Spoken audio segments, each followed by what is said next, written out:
This photograph, discovered by police, would lead a heartbroken family to their loved one, missing for almost 40 years.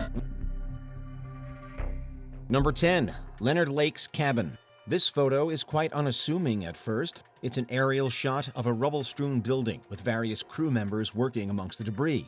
It's a sight that millions of people see every day on their way to and from work. But this is actually the compound of Leonard Lake, and it hosted some nightmarish atrocities. Lake and his accomplice, Charles Ng, took their victims to this cabin in the Sierra Nevada foothills and committed horrible acts against them before ending their lives. It's believed that the duo killed up to 25 people inside the cabin, and authorities later found the likes of videotapes and human remains at the site. Number 9. Sheree Miller. In July of 1984, a man named William Bradford met young bartender Sheree Miller at the meat market in Los Angeles. After convincing Miller that he was a professional photographer, he extended a proposition to take some photos of her. She agreed, and the two drove north into the desert of California. Bradford took various photographs of Miller, who can be seen wearing a pair of denim shorts. Soon after the photos were taken, Bradford killed Miller and took her body back to Hollywood, where he abandoned it in an alley. Bradford was a predator who was out on bail at the time of Miller's killing. She was just one of a potential 28 victims. Number 8. Dahmer's Drum. It's amazing how a story can recontextualize a picture. This seemingly harmless photo depicts a blue plastic drum in the corner of an old room. Nothing too strange or malicious. Until you realize what's inside the vat. It belonged to Jeffrey Dahmer, who was probably the most notorious serial killer in American history. One of Dahmer's survivors took note of the drum while inside the house and noticed a very strong and unpleasant smell coming from it. When Dahmer was finally caught, investigators uncovered the drum and found it was filled with hydrochloric acid and human remains. Dahmer was going full Breaking Bad and dissolving his victims inside the drum.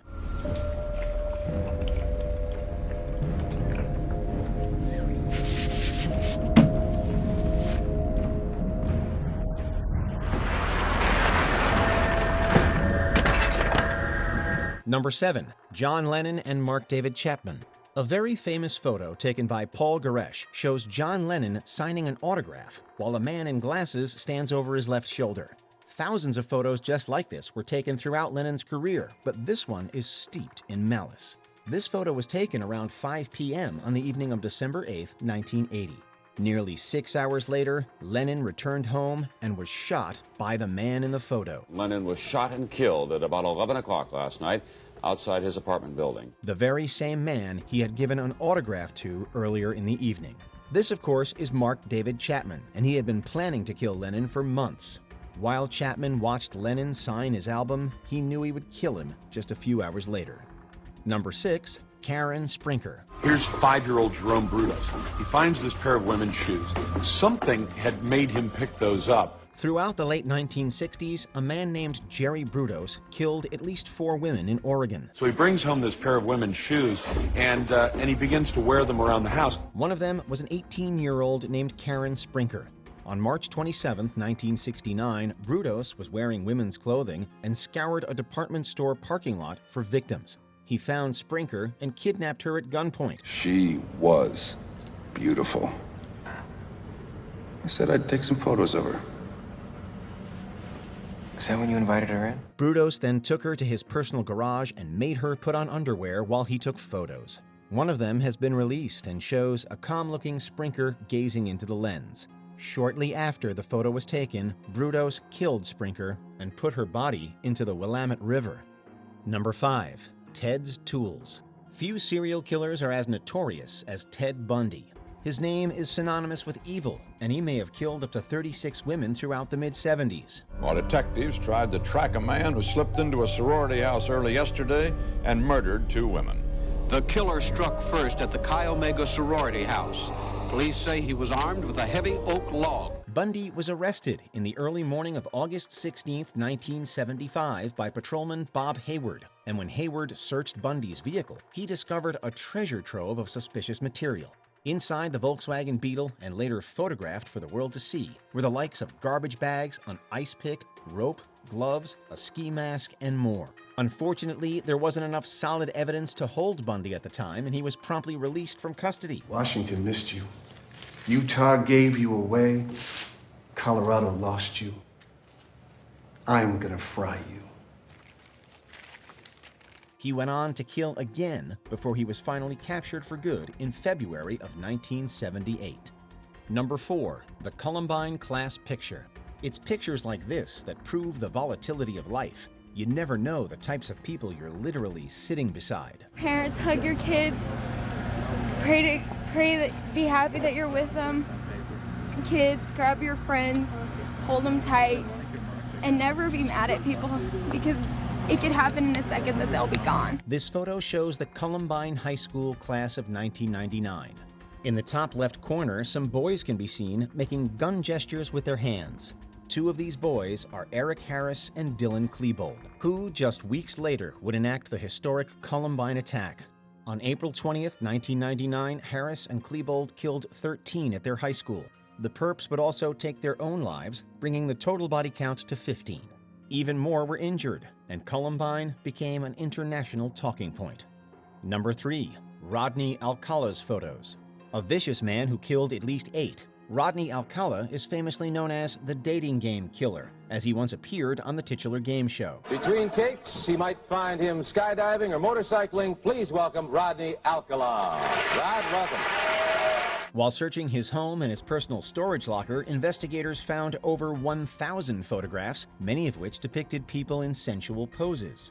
120 of these photos were eventually released to the public in the hopes of identifying the subjects. The released photographs are not explicitly sensual in nature, but merely depict people, mainly young women, posing in artful manners. The San Antonio police refused to take a missing persons report on Chris because she was an adult. It's unclear how many of these subjects were killed by Alcala, but at least one missing persons case, that of 28-year-old Christine Thornton, was solved with the help of the photographs. Her smile shared by a tragic list of young women and girls who trusted a charming stranger, only to discover a dark secret that began back in the fall of 1968. Number 2, a message from the lipstick killer. Later that morning in the bedroom, police found a crumpled-up ransom note left by the culprit. It read, "Get $20,000 ready and wait for word. Do not notify FBI or police. Bills in 5s and 10s." While his conviction is controversial, the lipstick killer is thought to be Illinois criminal William Herons. The lipstick killer got his name from a particularly creepy crime scene, and this crime scene was famously photographed. Frances Brown was killed inside her apartment, and the perp left behind a message for whoever came across her body. Scrawled on the wall in lipstick were the words, "For heaven's sake, catch me before I kill more. I cannot control myself." Unfortunately, the killer did indeed strike again, kidnapping and taking the life of the young Suzanne Degnan. This occurred just 1 month after the death of Brown. Number 1, Ed Gein's house. The inspiration behind numerous fictional killers like Norman Bates and Leatherface, Ed Gein is a notorious body snatcher who fashioned himself one nightmarish house.